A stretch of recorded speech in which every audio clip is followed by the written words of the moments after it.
In this video, I'll guide you through how to clear your Vercel build cache using an environment variable. If you've ever had a deployment keep failing for mysterious reasons, or your app doesn't seem to reflect the latest code changes, the build cache can sometimes be the culprit. By the end of this walkthrough, you'll know a reliable way to force Vercel to ignore the existing cache and do a completely fresh build. First, open your browser and go to vercel.com, sign in if you're not already logged in, then navigate to the project where you're seeing build issues or where you want to clear the cache. You should land on that project's dashboard where you can see your deployments and overview information. On the left-hand side of the screen, you'll see a vertical menu for this project. Look for the option labeled Settings and click it. This is where you can control all sorts of project-level configuration, including domains, Git settings, and what we're interested in today, environment variables. Once you're in the project settings, find and select the environment variables section in the left sidebar.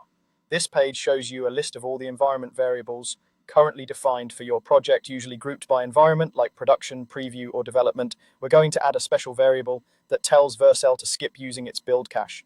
Look for a button or link that says Add Environment Variable and click that. This opens up a form where you can enter a key and a value and choose which environments it should apply to. Take a moment to make sure you're adding this to the correct project because environment variables affect how your builds and code run. In the name or key field, type Vercel force no build cache. Make sure this is spelled exactly like that in all caps with underscores and no extra spaces. This is a predefined key that Vercel recognizes. When it's present, Vercel understands that you want to bypass its build cache.